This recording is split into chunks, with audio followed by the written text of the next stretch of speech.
Hello everyone, my name is Ben and I'll be teaching this semester for game asset creation.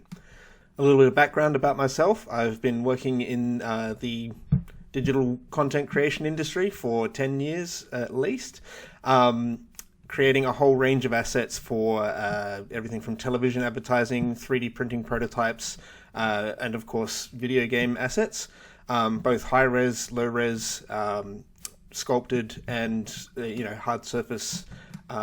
Basically just whatever needs to get done for a various project. Along those lines, my main tools of choice are Blender and ZBrush. For the most part, we will be covering Blender in this course. Blender is a free and open source software, so it's great for individuals who are starting out, smaller indie teams, and whilst there are other tools such as Maya and Max that might be considered more industry standard, different studios use whatever gets the job done. So while we'll be using Blender for this course, the primary focus will be on the actual core concepts. So getting nice topology down, getting things exported into the right formats, the different conventions for making maps, and basically just focusing on the core stuff to get from one piece of software to another in a pipeline. And these concepts transfer across whether you're using Blender, Max, Maya, in-house software that you wouldn't even get to learn until you got to the studio, because every studio does things slightly differently.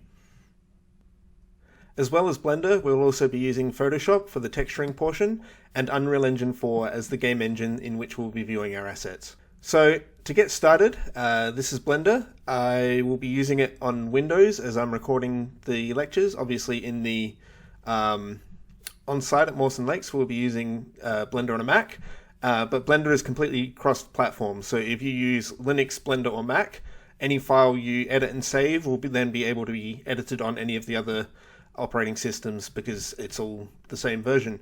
Specifically, we're using the 2.83 LTS version. Blender is not hooked to a specific yearly upgrade cycle in the same way that a lot of the Autodesk and other options are.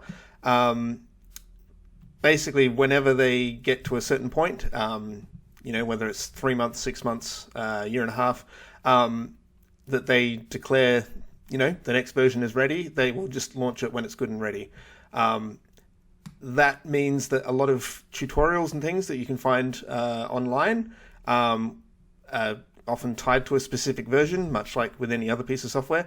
But if you look for anything that's version 2.80 or higher, any extra information you find outside of this course should be pretty current.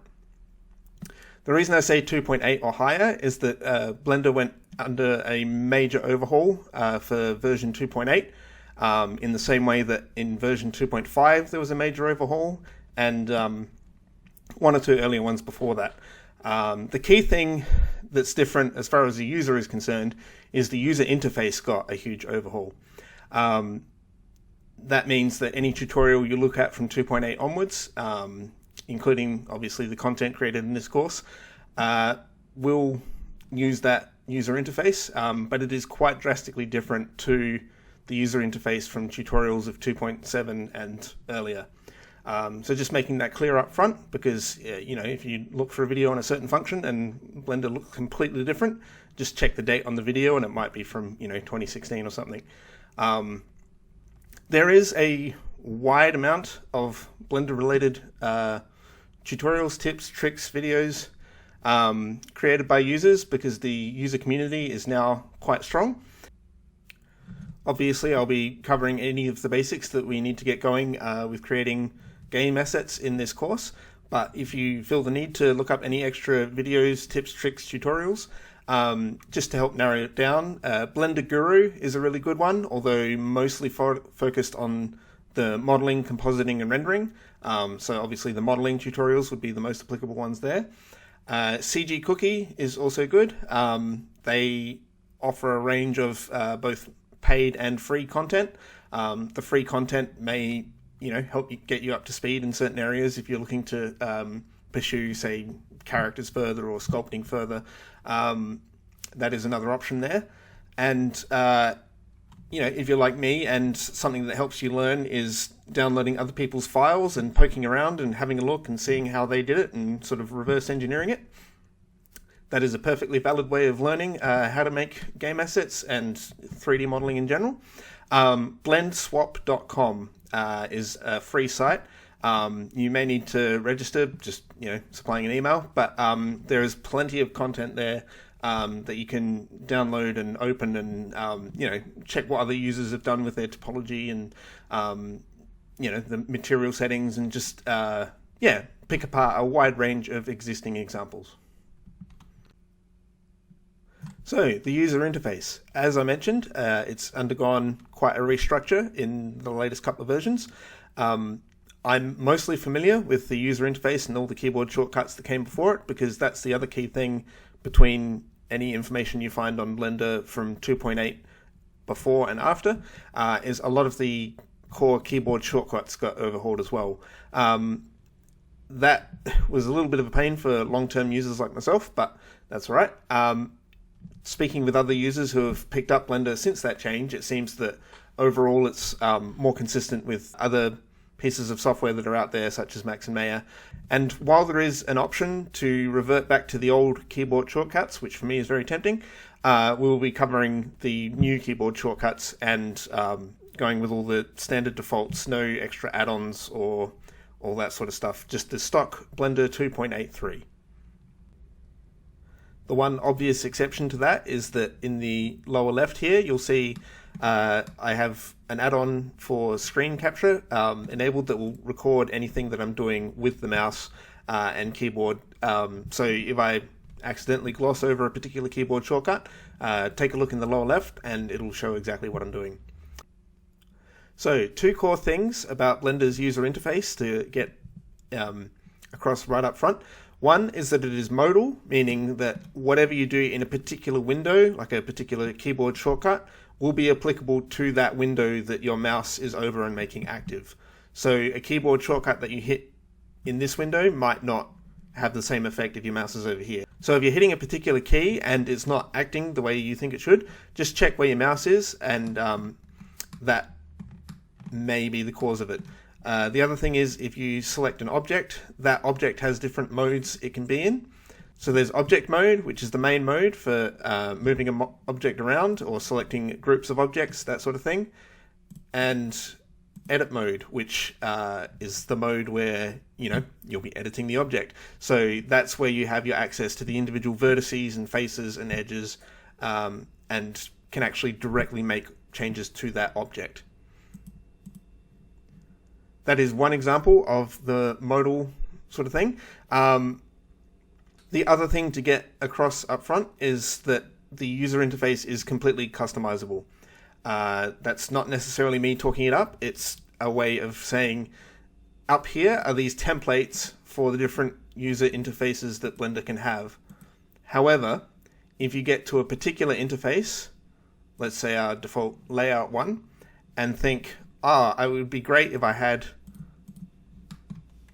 one that was always orthogonal and one that was perspective, you can just split that. Not only can you just split it, you can then go here and say, well, I want to work on my shaders at the same time as I'm working on my object. So each of these different panels, whether it's the timeline or, any of the different panels around, can be made into any other type that you find the need for. So I'll just change that back to a timeline. And similarly, you can right click on a divider between them and do join areas, hover over which way you want to join it, click with the left mouse button, and then that will revert it back to how it was. So as much as there are these different modes up in the top, all that is a template. So any of these templates can be changed. You can also add your own template if you've got, a particular way that you prefer working. Like I always love working with 4 views open at one time, or I always work on, for example, what I would do is I usually have one orthogonal view, one perspective or camera view, and then split the top to do the shaders up there. That's mostly for a rendering point of view. It just helps to be able to see the model, see what's going on in the camera, and see what's going on in the shaders. For the purposes of these videos, we'll mostly be sticking with the default, which is the one main editing 3D window up the top here, and then the properties panel over on the side here, which is, the different properties of the object and the scene and the materials. The outliner, which is basically a scene hierarchy. So the object, which contains a mesh, which we'll get into more later. The camera, basically just a list of everything that's in your scene. For the purposes of these videos, there won't be a whole lot going on in the outliner, but if you were to make a more complex asset, say a character that had, backpack, belt buckles, all sorts of, smaller components, this list can get enormous. So it's very handy and has a search function, and it's a quick way to just look at everything that's in your scene, find what you need, and then start editing it from there. Navigation-wise, you may have picked up from the left-hand corner already that middle mouse hold, which is the solid icon on the side, will rotate around the model. Shift middle mouse will pan the scene around, and mouse wheel will move between the different objects. If for whatever reason you've got a complex scene with many objects and you need to select with the left mouse button, which is also a core difference between 2.8 and previous versions, is that it used to default to right click select, but left click select is the default now. If you hit the numpad full stop, it will zoom into the object or whatever you have selected at the time. With one object in the scene, that's not particularly an issue, but again, if you're working on a more complex layout or an environment block-in, then that can become really handy for navigation. In terms of interacting with the objects, moving, scale, rotating, there are a few options here. One thing to note between Blender and, again, other industry packages like Maya and Max is if you've had a look at any of the other software before in videos or whatever, you'll notice there's usually a transform gizmo. So in Blender, a lot of the focus is on the keyboard shortcuts, and I don't tend to use gizmos. However, if gizmos are something you are more familiar or comfortable with from other software, games, content editing tools, there is the option for gizmos up here. So a lot of these drop-down menus give you different options for the viewport, what you can and can't see. Basically just tools to help you navigate and select and keep track of what's going on. So in the viewport gizmos, you can select move. You can also select rotate and scale at the same time. So if move is active, then you'll be able to just move the object as a whole along these sort of along the various axes. And by default, there is no grid snapping on this either. So if you were to click this little arrow out the side, which by default is the N key, you can then get the parametric options for, I want this to be at exactly 0.4, or, this needs to be exactly -1. So that'll move it on the actual grid. There is also the option for snapping. If you hold Control and then move the object, it'll snap to a specific grid point. In this case, it's going in increments of 1. If you hold Control and Shift, it'll go 10% finer than that, or a factor of 10 finer than that. So it'll go on every 0.1. And this also works for if you're rotating the model. I'll just turn the gizmo off because I don't tend to use it. The shortcuts are G for grab, R for rotate, and S for scale. So grid snapping also works for those.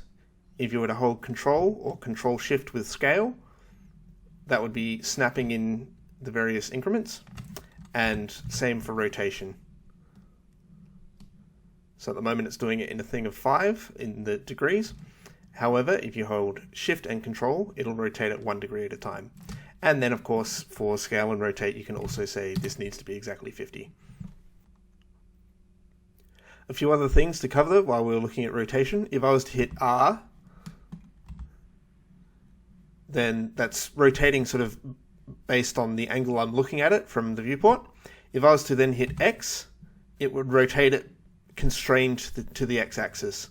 So what you can see here, and if you look at the numbers in the rotation panel, is that they're all changing. So the numbers that you're seeing in the rotation panel are the local rotations as opposed to the global X-axis that I'm sort of rotating it around. So if I was to change this here to local and hit rotate and then hit X, it would then constrain it to the local X-axis of this object, and you can see in the rotation panel in the transform on the upper right that only that one axis is changing. Similarly, any text box you can click and drag, just left click and drag along.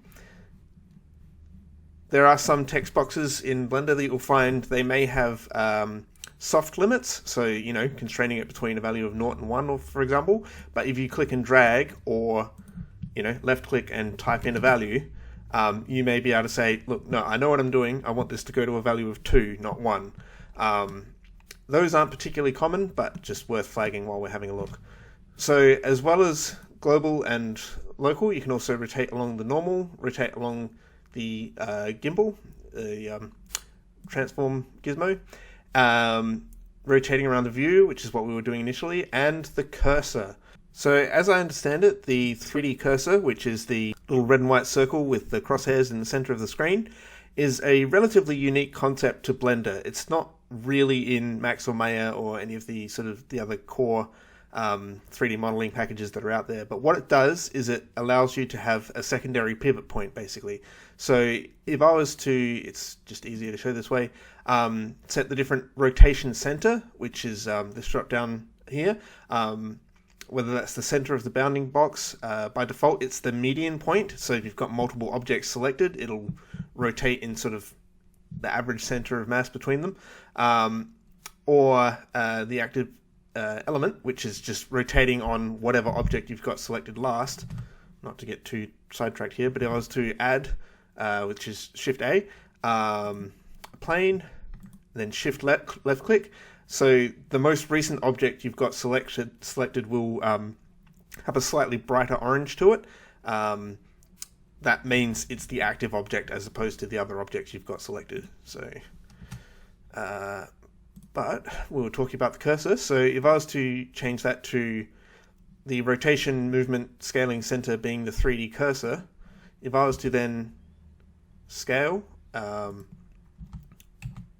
rotate, it's now rotating around the 3D cursor, which is currently in the center of the scene. So, if I was to go into edit mode, which is the tab button, and then hit F3, which is a shortcut for a search bar for basically any sort of function, and do snap cursor to active. That would then change our 3D cursor to what we've got selected, which in this case is this vertex here. And so if we go back to object mode, it's still set to rotate around the 3D cursor as a pivot point. That will now rotate around the 3D cursor, which is on that vertex there. So this can be handy if you've got objects that you want to rotate on the surface of another object, or have, the bottom of the foot sort of rotate around the heel temporarily rather than rotating around where the bone might be for foot placement.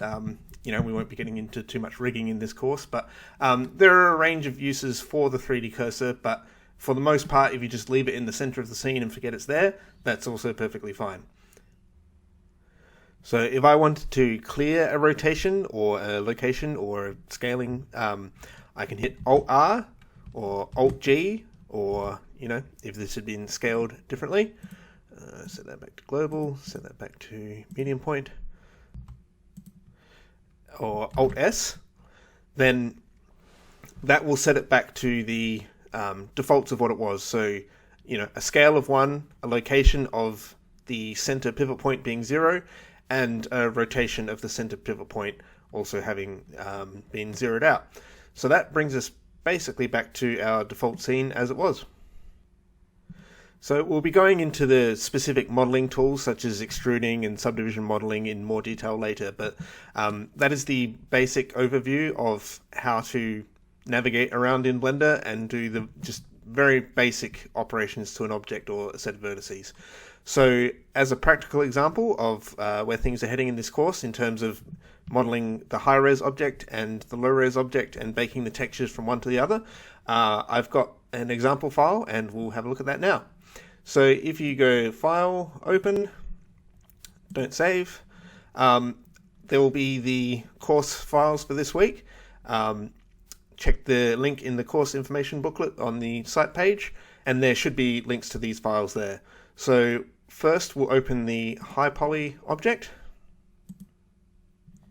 which is a separate .blend file. Also, just while we're here, if I was to do File, Save As, so Blender's file format is the .blend file. If you are continually working in the same folder, you'll notice that .blend1 and .blend2 files also show up.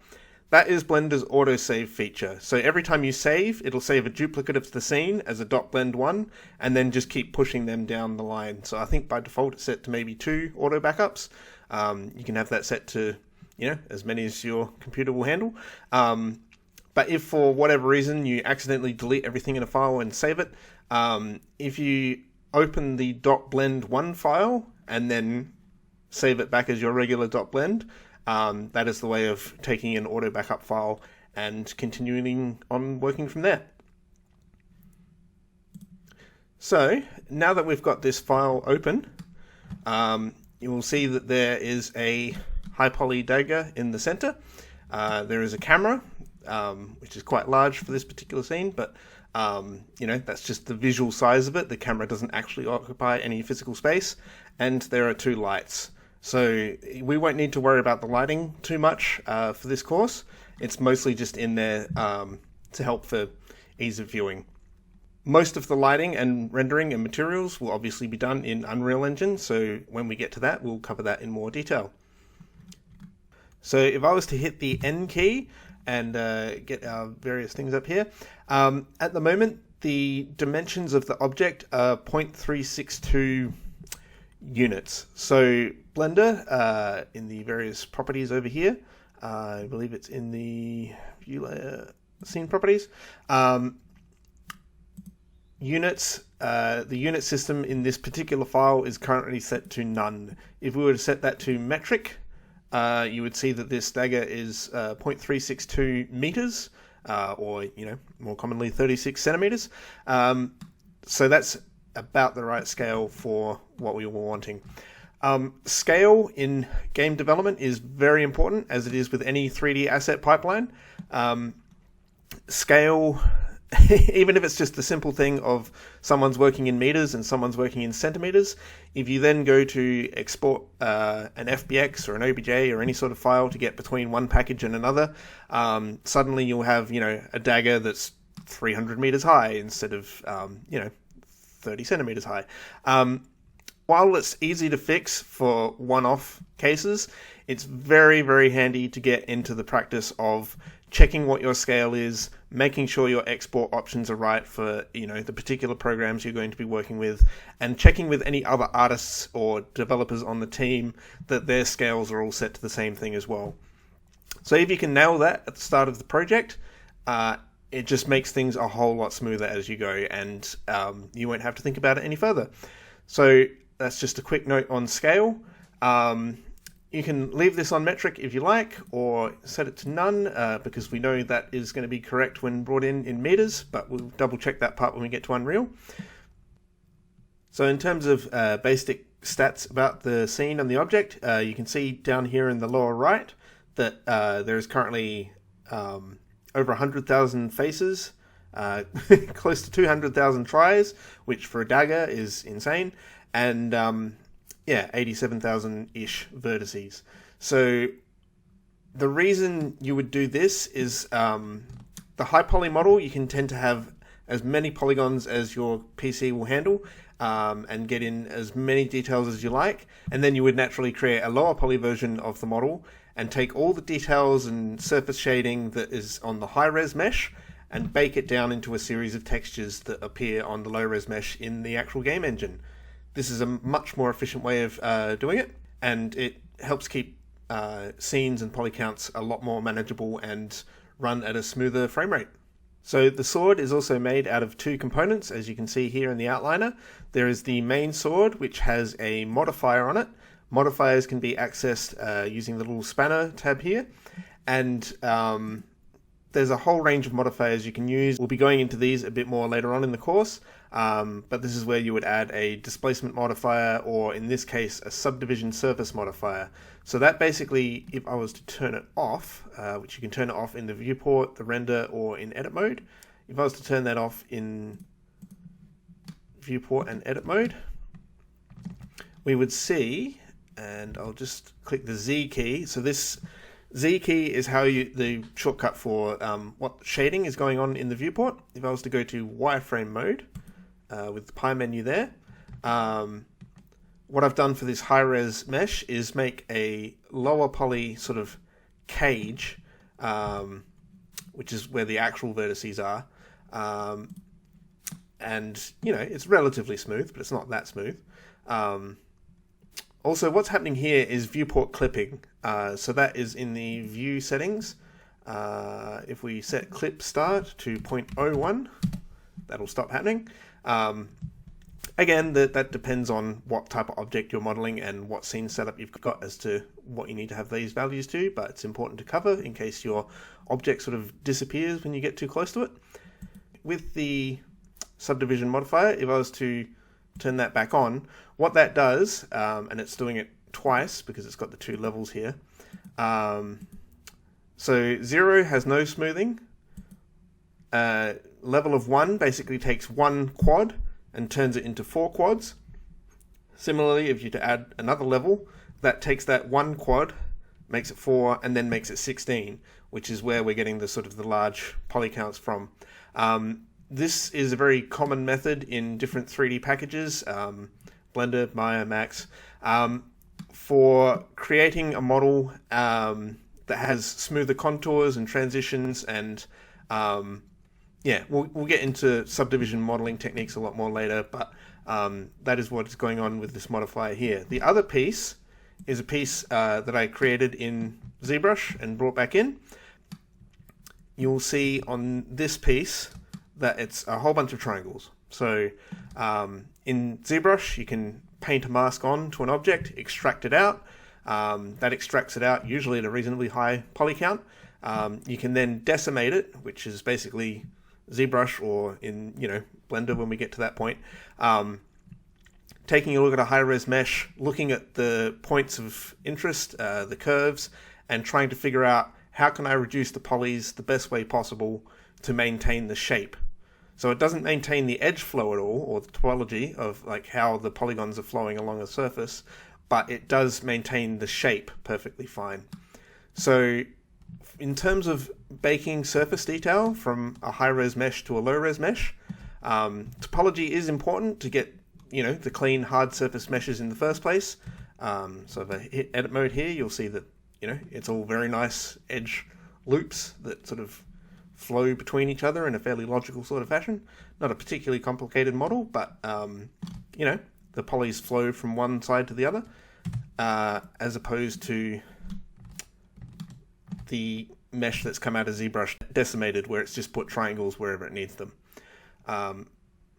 Yeah, so both are okay for baking surface details from one to the other.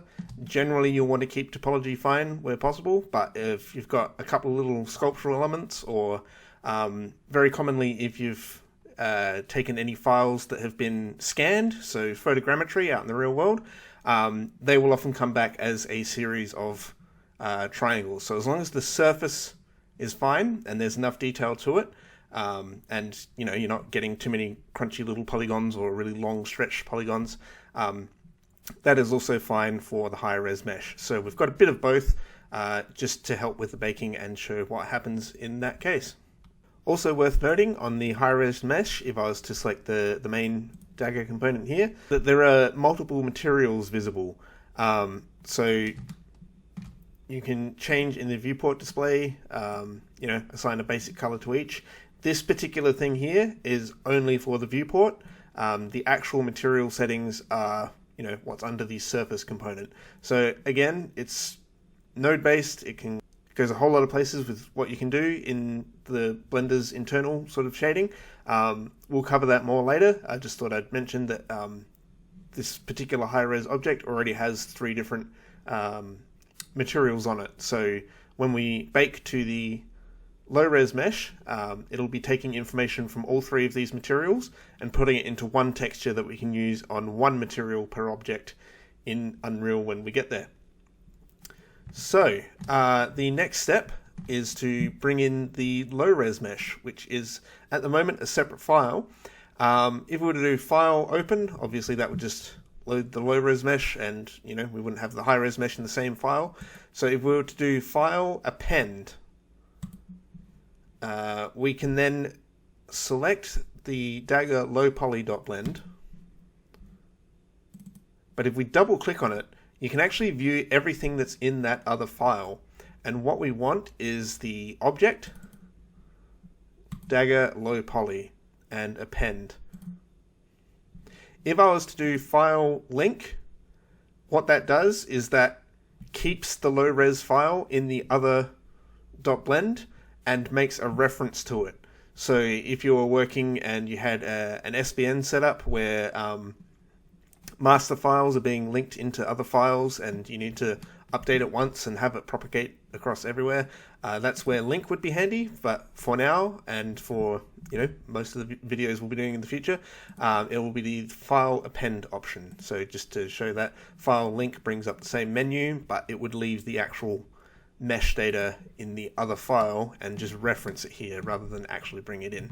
So because it's actually been brought in, we can go into edit mode and change things around, whereas in linked it would not be editable. It would just say, look, I've brought the dagger in, this is what it looks like, this is its scale. You can move it around, but you can't actually change it because all that information is still in the other blend file. So now we've got the Dagger low poly, the Dagger high poly, and the Dagger high poly detailing. For now, we will just take the high poly detailing and Dagger high poly and hide them. So all that we are left with is the regular low poly dagger. So in order to assign any sort of 2D texture or bake anything from one object to another in a texture format, you need to do a UV unwrap. And UV unwrapping is basically just taking every poly, every triangle that is makes up a mesh and laying them out flat so that you can assign a JPEG, a PNG, or whatever, and it knows where to put those parts of the texture over the mesh.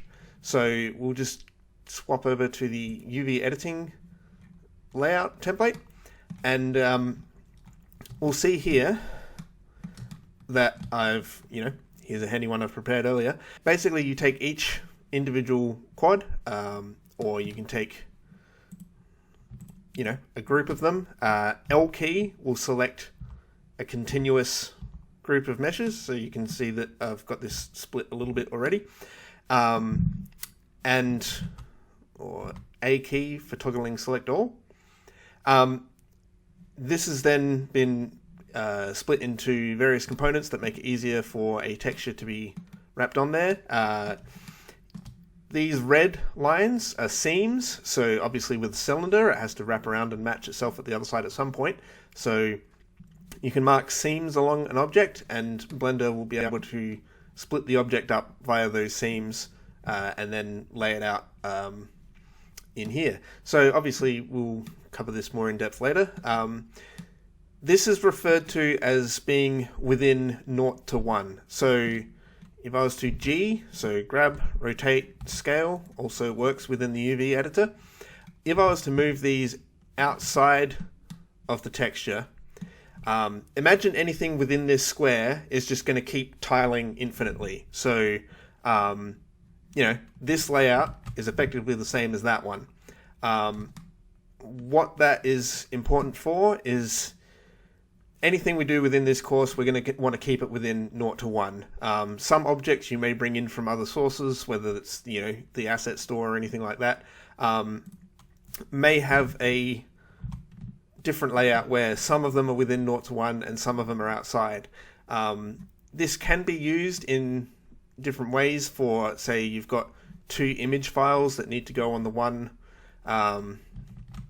node setup, but generally it's easier to keep things within 0 to 1 and just make sure every part of that mesh is laid out, has its own part of the texture, and it all fits within the one texture. Also, with the dagger being a relatively long, thin object, most of the UV layout comes out as long, thin objects when laid flat. What this has resulted in here is we're only really using half of the image texture. So ideally for performance and not wasting any RAM, what we would want to do in this particular instance is combine this texture with another part. So if you had a full character that you were doing, they may have a sword, a bunch of belt buckles, a bunch of other related objects.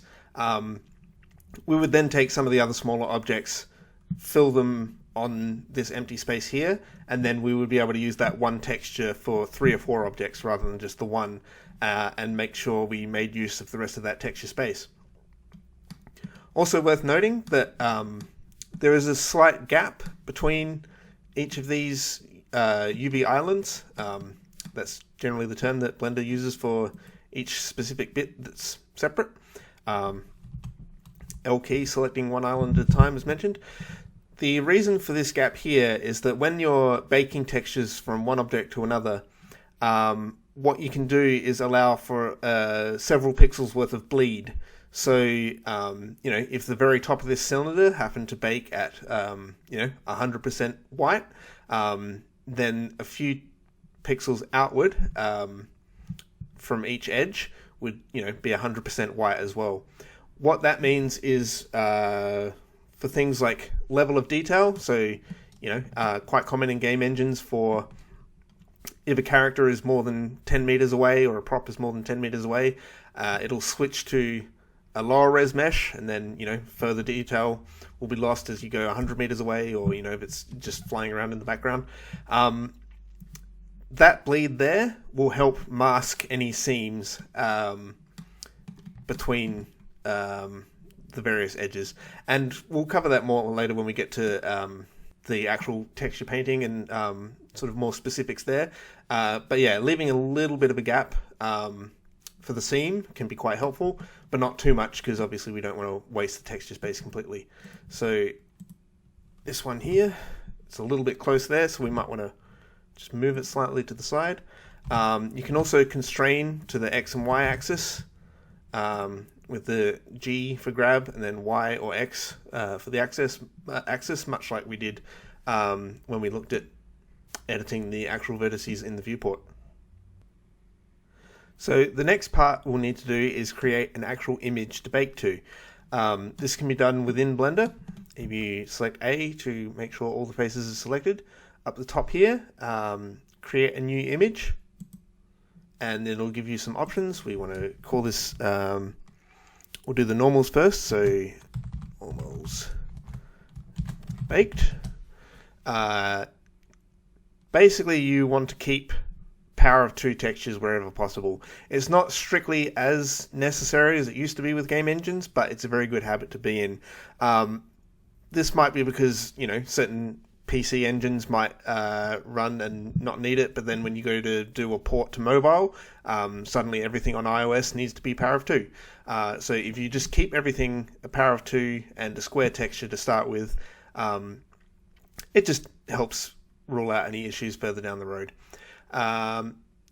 We don't necessarily need an alpha for this image. We don't need it to be 32-bit float, which is just a higher bit depth. Generally all you'll ever need is the 8-bit, which is what it should regularly bake to. And then click OK. So that has given us a 1K by 1K texture, so 1024 by 1024 pixels. What we then need to do is actually assign a material to the object.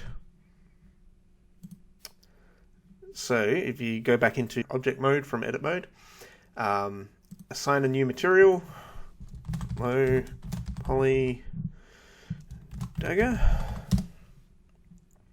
So what we've got here is a whole bunch of properties that we can, for the most part, safely ignore.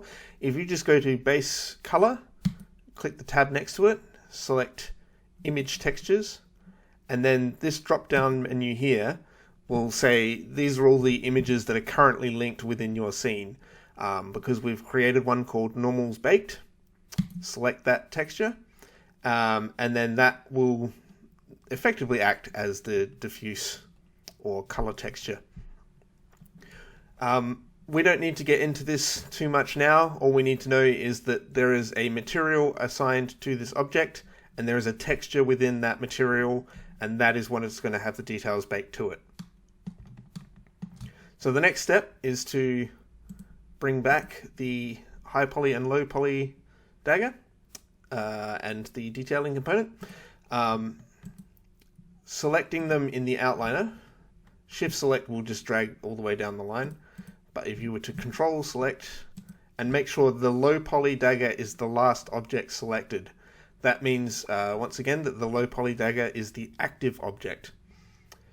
We can then go into the render properties, which is the little camera tab here, and there is a spot for bake if you broaden that out.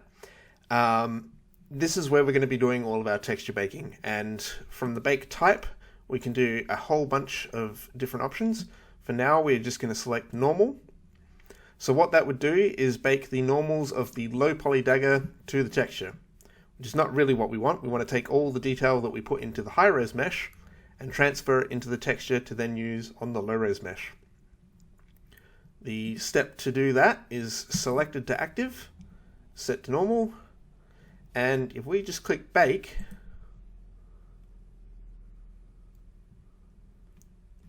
it'll create our texture here on the side. So I'll be honest, this is not good. It should be mostly bluey purple from the normals, because we're baking a tangent space normal map. This is what is most commonly used in game engines, although object space is also an option if you need it. There's a lot of inverted looking colors, and you'll get more of a feel for this as you bake more and more textures. What this means is it's cast a ray from the surface of the low res mesh, and there's too much discrepancy. So what I'm getting at is the high res mesh, there is too much difference between the surface of the high res mesh and the surface of the low res mesh, so it doesn't sort of project that accurately back on. What we need to do here is adjust the ray distance, and you can do this in increments, but I know it to be 0.3. Bake again. And that will just force the rays to go out further and further and further from the low res mesh to find the edges of the high res mesh to then put back into the texture. So that's looking much more like what we want. There is variation in color, and the red, the green, and the blue are helping the game engine figure out the X, Y, and Z normals for how it should display the object in the engine via the details from the texture. This margin setting here is what I was talking about earlier with the texture bleed. So it hits an edge and then just continues that edge out for a certain number of pixels, in this case 16. That helps mask out seams in the engine and just helps the object look as it's supposed to. From here, this image is still really only stored in the memory buffer. So while we're looking at it, it's not an actual PNG or a JPEG. So from here, we would need to do image, save as, normals baked, PNG is fine for now, and click save. So now we have an actual image texture file that can be opened in Photoshop, brought into Unreal, and used as a texture in general. Continuing on from this process, we would then bake something else, like the ambient occlusion map, for example. Selected to active is still ticked. The ray distance setting is still the same. Different texture baking settings will come up with different sub-settings. Not too many going on with ambient occlusion. So if we just hit bake, Now, depending on the speed of your computer, ambient occlusion will take a lot longer to bake than the normals texture. So if it just goes black for a while, just let it be. Progress bar should be doing its thing. The reason it goes through twice is that there are two objects that it's baking the ambient occlusion from. So what we've got here is the ambient occlusion map. If you're not familiar with ambient occlusion yet, it's basically the surface shadows. So, there'll be the overall shadow, as in, the sun's casting a shadow on the pavement when you're walking along outside. And then there's also the smaller shadows of like this little filigree detail occluding a little bit of light from the surface of the guard of the dagger behind it. So ambient occlusion, very, very nice map, helps a lot with realism. Basically just lets the game engine do less of the shading because some of the shading is already in the texture. What has happened here is that this is still on our normals baked texture, so what we would want to do here is image save as, not save, otherwise we'll just save over the PNG that we had. And ambient occlusion, which is often just abbreviated to AO, baked. You would then repeat this process for any of the other maps that we were wanting. The only other one we'll really want here is the glossy map, just to get the colors out of it, really. So we've still got the multiple maps selected. We hit bake. So this has given us the colors of our metals. So the handle is actually a diffuse color, so that would be in a separate map. What we would do here is image, save as,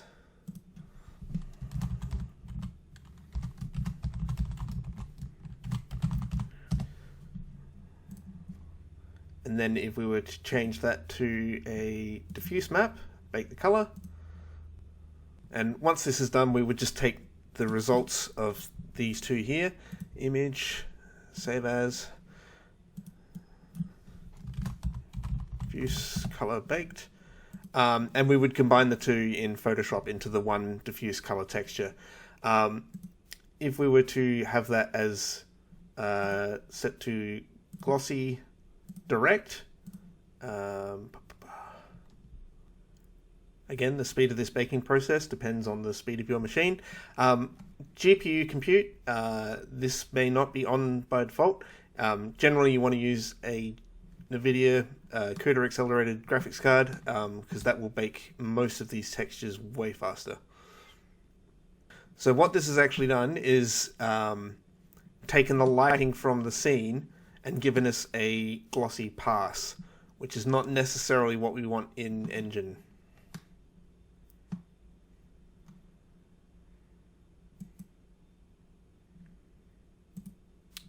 So if we set that to be a roughness map and bake again, this is much closer to what we want. So a roughness map, which I believe in Unreal is referred to as a metallic map, will say this part of the texture is not metal at all, and the closer it gets to white from black, the white parts of the texture will be 100% glossy, so the absolute most polished chrome imaginable.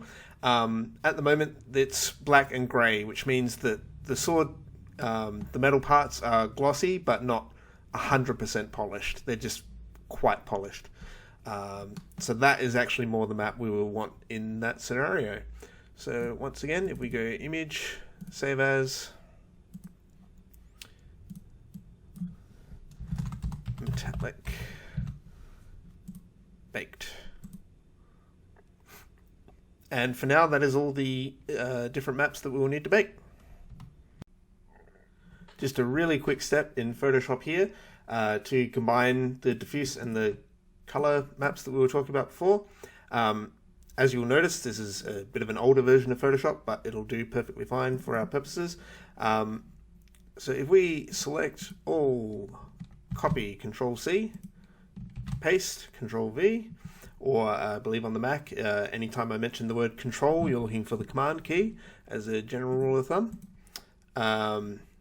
The selection tool here can select anything that's a black pixel. Contiguous we want turned off because we want to select all the black. If that was turned on, it would just select, one contiguous surface. So turn that off, select all black, delete. Now we've got the two in the one thing. Flatten image, file, save as, and we'll just call this color baked for now.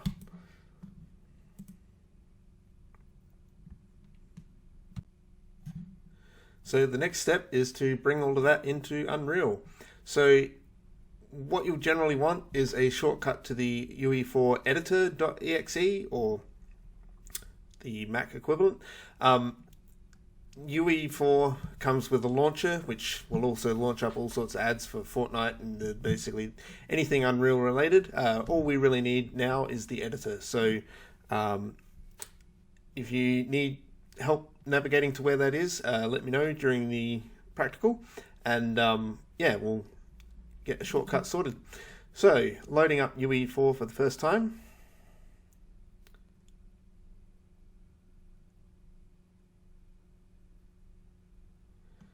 And we want to create a new project. So if we select games, next, blank is perfectly fine because we're going to bring our object in to have a look at it.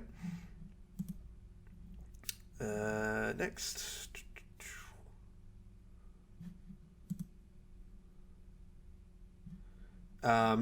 With starter content, you may choose this to have a couple of existing objects brought in, but we're going to do no starter content for today. Name the project. One.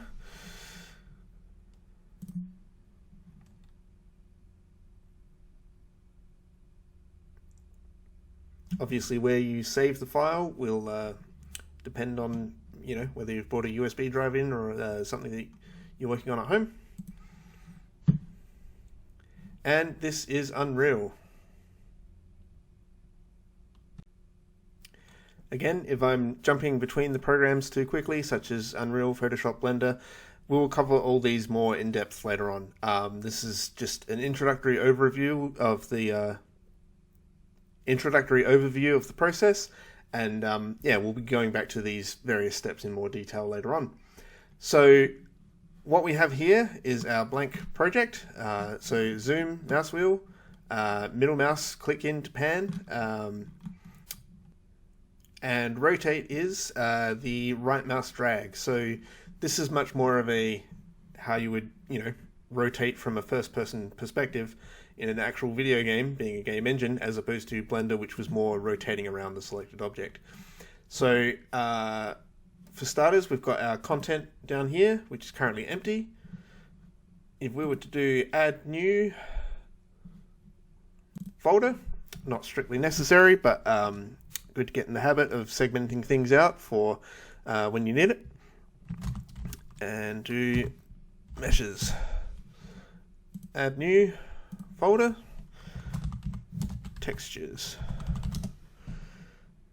Add new folder, materials. So how this is split up depends on your team and their specific workflow. They may want meshes and textures combined into the same thing, or that may be split into,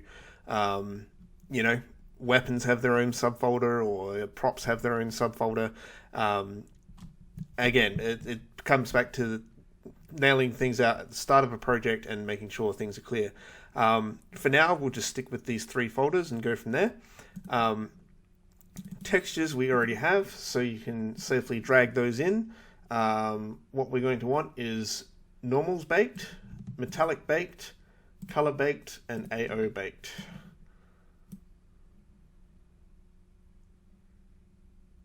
It's detected that normal's baked because of the highly blue-purple color range was imported as a normal map, which is okay. That's what we want.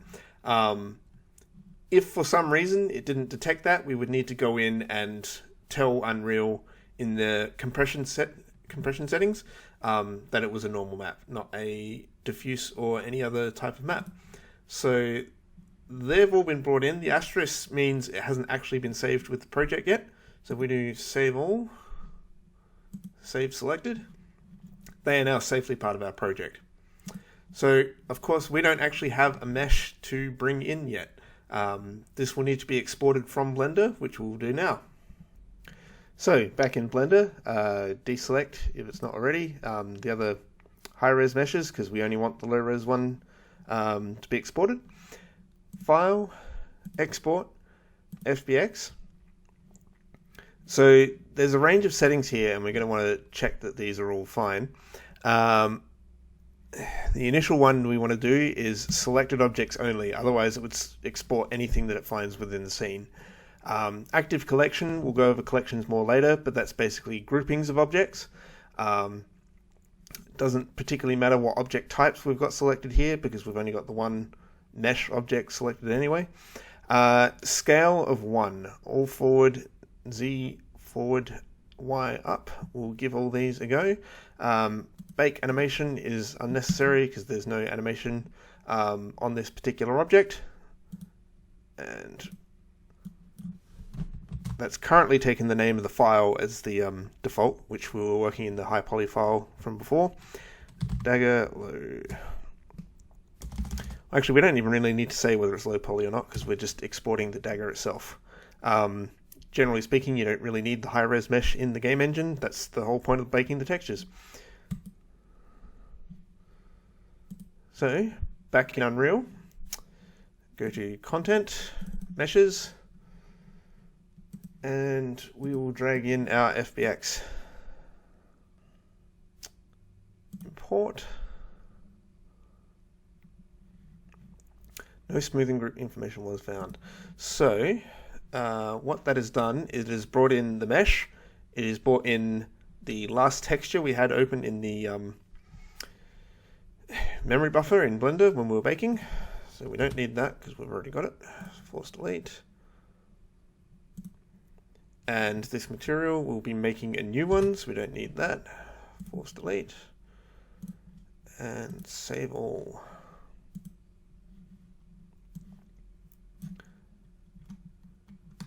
So that has brought in our dagger. Scale of 111. And given each of these grid things should be a meter, that looks to be about the right scale as well. So the next step from here is to create our material from scratch, assign the textures, and assign that to the object. If you would hit the F key, that will center on our object, F for focus.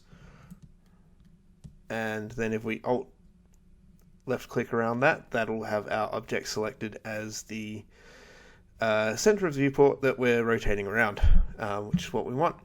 So content, materials, add new material, name it dagger mat. Again, naming conventions will come back down to you and your project and the rest of your team. So here we've got Untitled 1 and Untitled 1 build data as our scene is currently called Untitled. So we do save current as new map.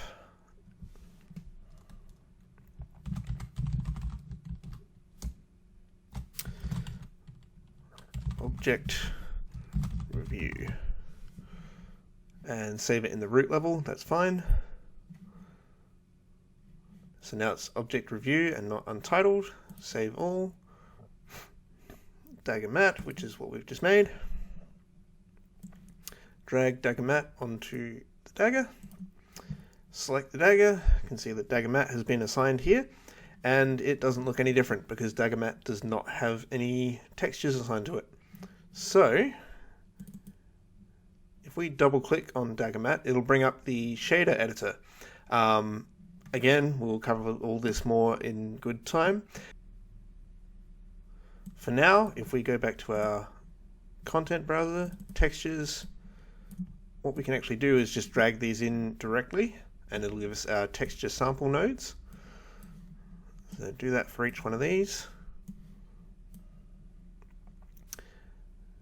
The RGB is what we want here, dragged into normal. This one here being the metallic, drag into metallic. ambient occlusion to ambient occlusion, and base color to base color. Save. So if we minimize the material viewer, this doesn't actually look right to me. So just go back in, check what we've done. It's probably more accurate to do this as a roughness map. Right click, break links, and then right click to get the search bar up. Add a color, which in this case is a constant 3 vector because you get the vectors for red, green, and blue. Change the constant to be 1. Okay. And have the metallic set to 1. The texture map will then drive how rough everything is. So if we apply that, save.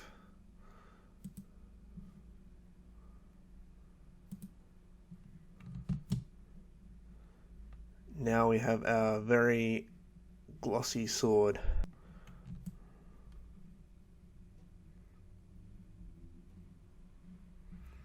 However, that handle is looking a bit too glossy, so thinking this through out loud, roughness value of 1 should be white, with the grey being mostly polished. So what we'll have to do is jump back into Photoshop, select everything, select all, Control I or Command I to invert, save, and re-import. So now we have very glossy metal parts, and there's not much light being reflected off of the grip, because that is just our diffuse. So it's got a slight hint of the color, and that all looks accurate there. So once again, save all. And there we have our first baked object. So again, if we've gone over certain things too quickly, just let me know in the practical or shoot me an email if you're doing the course externally. But don't worry too much, because we'll definitely be going back and covering these steps in more detail as we go. Creating the high poly assets from scratch, creating the low poly assets from scratch, techniques for both of those, and different ways to get that set up and looking great in UE4. Thank you very much.